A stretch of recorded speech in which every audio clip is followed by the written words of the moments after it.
So the next type of reaction we are going to study is displacement reaction. अब displacement reaction जैसे कि नाम आपको फिर से बता रहा है displacement, यानी कि किसी की जगह ले लेना, यानी कि दूसरे को धक्का मार के वहाँ से हटा देना और उसकी जगह खुद ले लेना, उसको कहा जाता है displacement.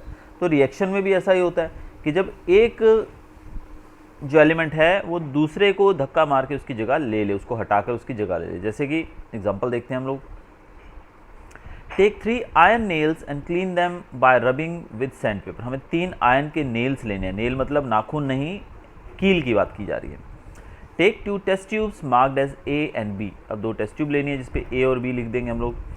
In each test tube take 10 ml of copper sulphate solution. अब हर एक टेस्ट ट्यूब के अंदर हमको 10 ml कॉपर सल्फेट का सोल्यूशन लेना है, जैसे कि आप यहाँ देख रहे हैं।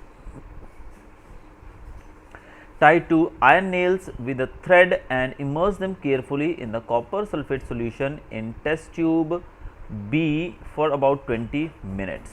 Keep one iron nail aside for comparison.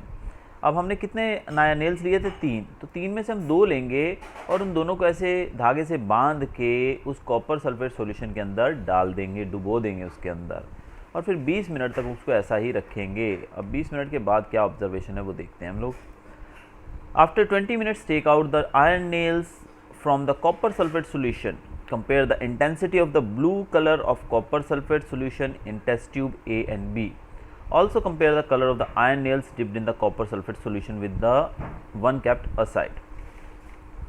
अब यहाँ पे हमको कंपेयर करने के लिए बोला गया है कि जैसे कि हमने देखा था कि हमने 3 नेल्स लिए थे, 3 में से 2 तो हमने डाल दिए थे अंदर और 1 अलग रखा था, ठीक है। तो जब ये जो डुबोए हुए नेल्स थे इनको बाहर निकाल के हम उससे कंपेयर करेंगे कि इसमें और उनमें क्या फ़र्क है। और दूसरा, ये कॉपर सल्फेट का जो सॉल्यूशन है इस टेस्ट ट्यूब के अंदर, बी के अंदर, उस सॉल्यूशन को हम ए टेस्ट ट्यूब के सॉल्यूशन से कंपेयर करेंगे। नाउ क्या ऑब्जर्वेशन मिलेगा हमको वो यहाँ देखिए। आयरन नेल्स की बात की जाए, iron nail taken out from copper sulphate solution. अगर आप आयरन नेल की बात करेंगे जो बाहर पड़ा हुआ था वो ऐसा दिखेगा आपको, और जो आयरन नेल डिप्ड था कॉपर सल्फेट सॉल्यूशन के अंदर वो आपको इस तरीके से दिखेगा, जो कि एक ब्राउन कोटिंग से भर चुका होगा।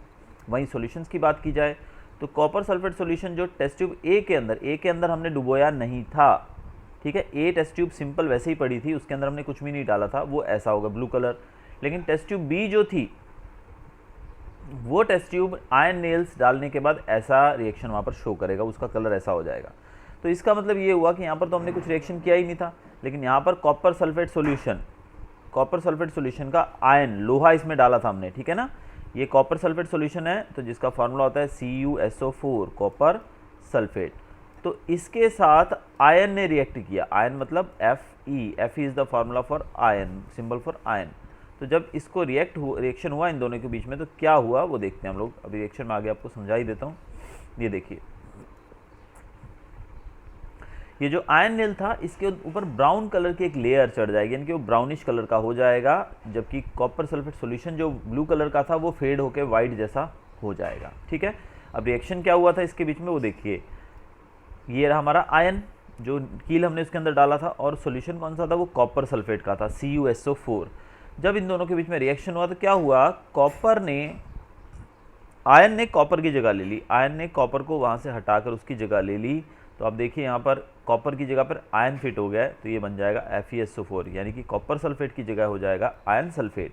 और जहाँ पर जो इसने कॉपर जो था उसको धक्का मार के आयन ने उसकी जगह ली, तो कॉपर जो है वो बेचारा बेघर हो गया, अलग हो गया। ये देखिए, ये कॉपर बेचारा अलग थलग रह गया।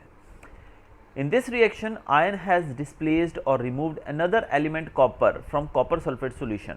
अब यहाँ पर क्या हुआ? आयन ने कॉपर सल्फेट सॉल्यूशन में से कॉपर को डिस्प्लेस कर दिया है, इसीलिए इस रिएक्शन को डिस्प्लेसमेंट रिएक्शन कहा जाता है। Other examples of displacement reaction, तो ये रिएक्शन जो है डिस्प्लेसमेंट रिएक्शन है, और इसके कुछ और एग्जांपल भी यहाँ पर दिए गए हैं। वो कौन से हैं? ये देखिए, यहाँ पर आप देखिए, जिंक और कॉपर सल्फेट सॉल्यूशन को जब किया जाएगा react, zinc plus copper sulphate, तो क्या होगा? जिंक है वो कॉपर की जगह ले लेगा, तो बन जाएगा यहाँ पर कॉपर की जगह पे जिंक आ जाएगा, तो ZnSO4 प्लस कॉपर Cu हो जाएगा। वैसे ही लेड को रिएक्ट करवाएंगे जब हम कॉपर क्लोराइड के साथ, तो लेड जो है वो कॉपर की जगह ले लेगा, तो बन जाएगा लेड क्लोराइड, और कॉपर वहाँ से अलग हो जाएगा। यानी कि हर जगह पर आप देख रहे हैं कि जो ये एलिमेंट है, ये सब्सटेंस जो है वो अलग हो गया है हर जगह पर, और इसकी जगह किसने ले ली है, जिंक और लेड ने। अब ये हुआ क्यों,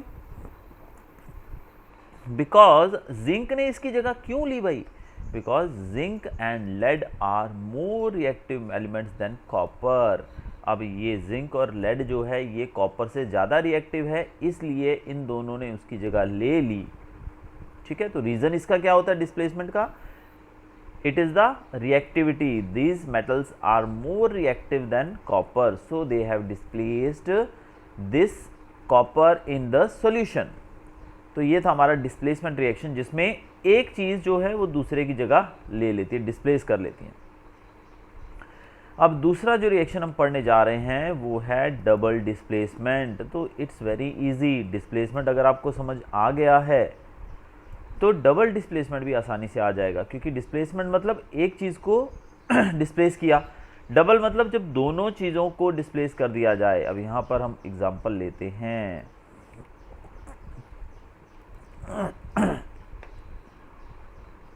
अब क्या किया गया यहाँ पर देखिए, सोडियम सल्फेट सॉल्यूशन है, ठीक है। एक टेस्ट ट्यूब के अंदर हमने लिया सोडियम सल्फेट सॉल्यूशन और एक टेस्ट ट्यूब के अंदर हमने लिया बेरियम क्लोराइड सॉल्यूशन, और जब हमने इन दोनों को मिक्स किया, आप यहाँ देख रहे हैं एक टेस्ट ट्यूब ये है और एक टेस्ट ट्यूब ये है, और दोनों के अंदर अलग अलग सब्सटेंस हैं, ठीक है। एक के अंदर क्या है, सोडियम सल्फेट है और एक के अंदर बेरियम क्लोराइड है। जब हमने इन दोनों को मिक्स किया, आप देखिए यहाँ पर हम मिक्स कर रहे हैं इनको मिक्स किया, तो क्या होगा, यहाँ पर बेरियम जो है वो इसकी जगह ले लेगा और सोडियम जो है वो इसकी जगह ले लेगा। तो हुआ ना डबल डिस्प्लेसमेंट, क्योंकि बेरियम ने सोडियम को डिस्प्लेस किया और डिस्प्लेस करने के बाद सोडियम ने बेरियम को डिस्प्लेस कर लिया, यानी कि दोनों ने अपनी अपनी जगह अदली बदली कर ली, दोनों ने अपनी अपनी जगह को बदल लिया है। यानी कि जैसे आप अपने दोस्त के साथ कभी सीट एक्सचेंज कर सकते हो, आपका दोस्त फर्स्ट बेंच पे, आप लास्ट बेंच पे हो, तो आप फर्स्ट बेंच पे चले जाओ और आपका दोस्त लास्ट बेंच पे आ जाए, तो ये हो गया डबल डिस्प्लेसमेंट, क्योंकि आपने उसकी जगह ले ली और उसने आपकी जगह ले ली। लेकिन डिस्प्लेसमेंट में क्या किया था हमने, कि आप अपने दोस्त को वहाँ से ऊपर से गिरा दो टेबल से और उसकी जगह पर बैठ जाओ, उसको हम कहते हैं डिस्प्लेसमेंट। कब, जब आप अपने दोस्त की जगह या अपने जो आपका बाजू में बैठने वाला छात्र है, जब आप उसको गिरा दो नीचे और उसकी जगह पे बैठ जाओ, तो आपने उसकी जगह ली लेकिन उसको दूसरी जगह नहीं दी है, तो उसको हम डिस्प्लेसमेंट कहते हैं। लेकिन अगर आप उसकी जगह पर चले जाओ और उसको आप अपनी जगह पर आने दो, तो उसको कहा जाता है डबल डिस्प्लेसमेंट। तो ये एग्जांपल जो आप देख रहे हैं, दिस इज़ डबल डिस्प्लेसमेंट। तो आसानी से आप इसको पहचान सकते हो। अगर कहीं पर दोनों के बीच में अदला बदली हो रही हो चीज़ों की, तो हम कह सकते हैं कि इट इज़ डबल डिस्प्लेसमेंट। लेकिन अगर अदला बदली ना हो तो हम कह सकते हैं कि it is displacement only. What causes this? The white precipitate of barium sulfate is formed by the reaction of sulfate plus barium ion. अब यहाँ पर जो आप ऊपर जो ये माइनस का साइन देख रहे हैं और यहाँ पर प्लस का साइन देख रहे हैं, तो किसी भी सब्सटेंस के ऊपर जब ये प्लस या माइनस का साइन लगा होता है, तो वो जो कहलाता है वो आयन कहलाता है। क्या कहलाता है वो? आयन। ठीक है, तो ये जो है ये सल्फेट आयन है और ये बेरियम आयन है। तो these are not the substances but they are the ions. अब आयंस के कारण ही रिएक्शन होता है। The other product formed is sodium chloride which remains in the solution. Such reaction in which there is an exchange of ions between the reactants are called double displacement reaction. अब यहाँ पर हुआ क्या कि जो barium sulphate था, barium sulphate के अंदर जो आयंस थे, वो आयंस कहाँ चले गए?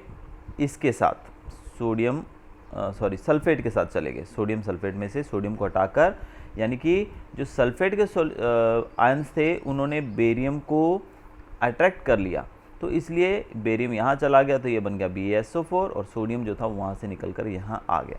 यानी कि डबल डिस्प्लेसमेंट रिएक्शन का जो कारण होता है वो होता है आयन एक्सचेंज। तो इसका रीज़न अगर आपको पूछा जाए तो उसका रीज़न में आपको लिखना है it is because of the exchange of ions। तो ion exchange is the reason for the double displacement reaction। तो ये है हमारा आज का टॉपिक।